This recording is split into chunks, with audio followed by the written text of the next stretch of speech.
Hello everyone. So last class I discussed about asynchronous DRAMs, that is asynchronous dynamic RAMs, and also we got to know what are the advantages of asynchronous DRAMs, right? So in today's class, let me explain an illustration or the example of asynchronous memories, asynchronous DRAM, right? So as you can see here in this figure, so there is a 16 megabit DRAM chip which is configured as a 2M by 8 memory. Here the cells are organized in terms of a 4K by 4K array, right? That is horizontal 4K and vertically 4K cells, right? So the cells are organized in the form of 4K by 4K array. Here the 4096 cells means a total of 4096 cells in each row are divided into 512 groups of 8, so that a row can store up to 512 bytes of data. Therefore, 12 address bits are needed to select a row, and another 9 bits are needed to specify a group of 8 bits in the selected row. Hence, a 21-bit address is needed to access a byte in this memory. The high order 12 bits and the low order 9 bits of the address that will constitute the row and column addresses of a byte respectively. So to reduce the number of pins that are needed for external connections, here the row and the column addresses are multiplexed on 12 pins. So that is what the internal organization of a 2M by 8 dynamic memory chip. Now let us understand about the read and write operation. During a read or a write operation, the row address is applied first. Then it is loaded into the row address latch in response to a single pulse on the row address strop, that is RAS input. That is RAS input is nothing but row address strop input. That is one of the input of the chip. Here then means during a read or a write operation, the row address is applied first, then it is loaded into the row address latch in response to a single pulse, that is signal pulse on RAS input of the chip. Then a read operation is initiated in which all the cells on the selected row are read and that are refreshed. Shortly after the row address is loaded, the column address is applied to the address pins and loaded into the column address latch under the control of column address drop, that is CAS signal. The information in this latch is decoded and it is appropriate group of 8 sense bar write circuit that are selected. If R bar W control signal, that is a read or write control signal, indicates a read operation, then the output values of the selected circuit are transferred to the data lines, that is a D720. For a write operation, the information on D720 lines is transferred to the selected circuits. So this information is then used to overwrite the contents of the selected cells in the corresponding 8 columns. So we should note that in commercial DRAM chips, the RAS and CAS control signals are active low, so that they cause the latching of addresses when they change from high to low. So to indicate this fact, these signals are shown on the diagrams as RAS bar and CAS bar. So here you can see these two signal lines, that is RAS bar and CAS bar.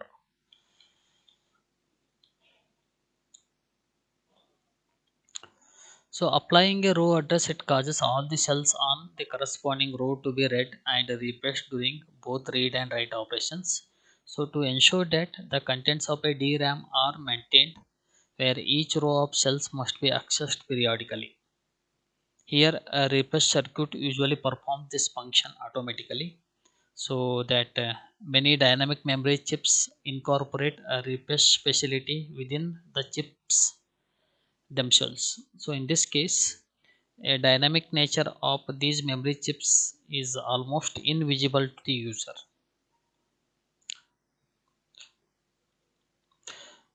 So, in the DRAM, as I described in the previous section, the timing of the memory device is controlled asynchronously, and a specialized memory controller circuit provides the necessary control signals, that is RAS and CAS, which will govern the timing, means which will take care of the timing. Here the processor must take into account the delay in the response of memory. So such memories are refreshed so that they are referred as asynchronous DRAMs. Because of their high density and the low cost, the DRAMs are widely used in the memory units of computers, and available chips will range in size from 1M to 256M, that is 1 megabits to 256 megabits, and even the larger bits are being developed. So to reduce the number of memory chips that are needed in a given computer, a DRAM chip is organized to read or write a number of bits in parallel, as it is indicated in the previous figure, and to provide the flexibility in designing the memory systems. So these chips are manufactured in the different organizations. The organizations like a 16, that is 64 megabit chip, may be organized as 16 mega by 4, or as 8 mega by 8, or 4 mega by 16. Like this, a single memory chip may be organized in the different ways. Now let us understand one of the concept, that is first page mode. Here, when the DRAM is accessed, then the contents of all 4096 cells in the selected row are sensed, but only 8 bits are placed on the data lines, that is from D7 to D0 or D7 to D0. So even though 4096 cells are selected, I for means even though the 4096 cells in the selected row are sensed, but only 8 bits are placed on the data lines. That is what one of the interesting fact here. And this byte is selected by the column address bits, that is A8 to A0, and a simple modification can make it possible to access the other bytes in the same row without having to reselect the row. Here a latch can be added at the output of the sense amplifier in each column, so that the application of a row address will load the latches corresponding to all the bits in the selected row. Then it is only necessary to apply the different column addresses to place the different bytes on the data lines. Here the most useful arrangement is to transfer the bytes in the sequential order, that is in serial order, so which is achieved by applying a conjugative sequence of column addresses under the control of successive CAS signals.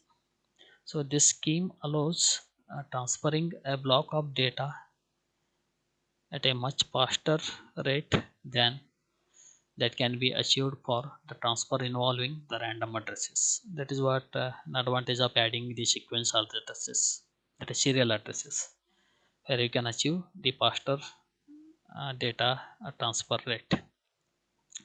Here the block transfer capability is referred to as the fast page mode figure.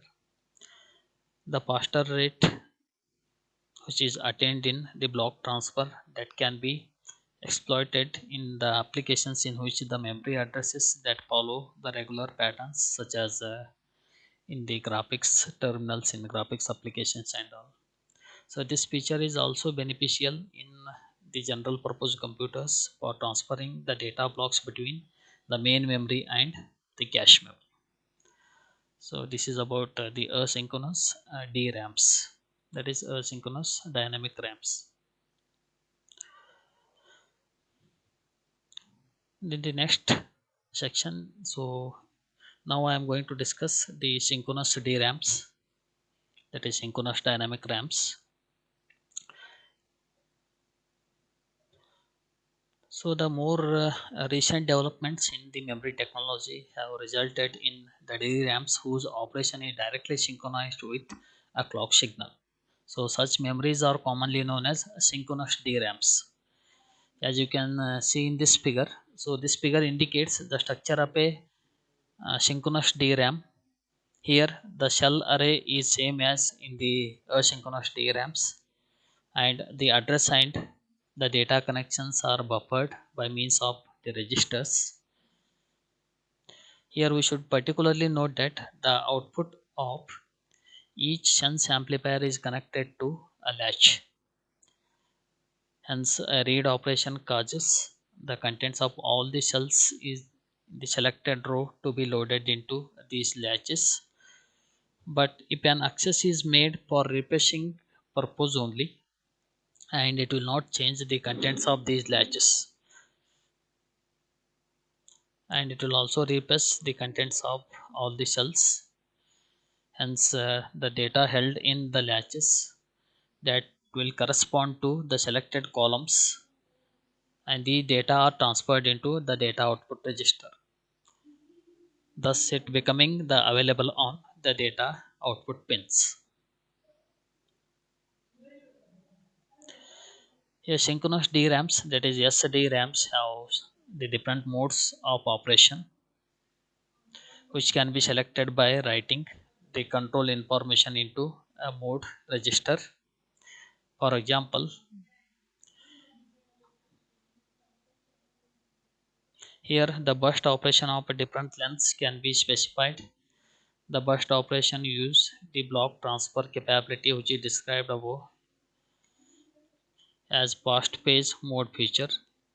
In SDRAMs, it is not necessary to provide externally generated pulses on the CAS line, that is signal line, to select the successive columns.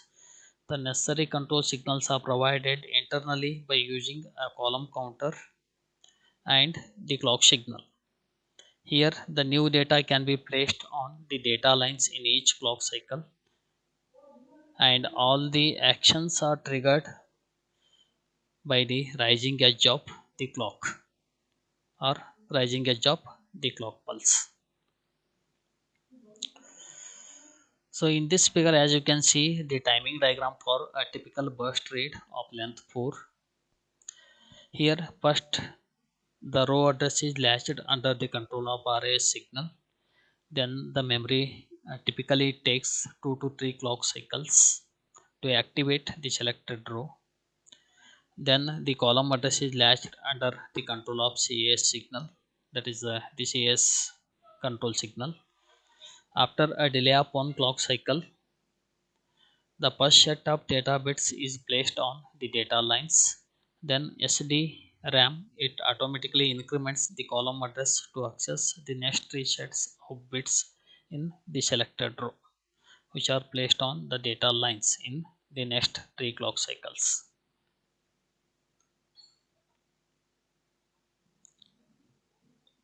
Here SDRAMs, that is synchronous DRAMs, they have built-in refresh circuitry. A part of this circuitry is a refresh counter which provides the address of the row that are selected for refreshing. And in a typical synchronous DRAM, each row must be refreshed at least every 64 milliseconds. The commercial synchronous DRAMs can be used with the clock speed above 100 megahertz, and these chips are designed to meet the requirement of commercially available processor that are used in the large volumes. For example, Intel has defined a PC100 and PC133 bus specification in which the system bus is controlled by 100 or 133 megahertz clock respectively. Therefore, major manufacturers of the memory chips like Intel that will produce 100 and 133 megahertz synchronous DRAM chips. So that is what about synchronous DRAMs. And in the next class that I'm going to discuss the latency and bandwidth of the synchronous DRAMs. Thank you.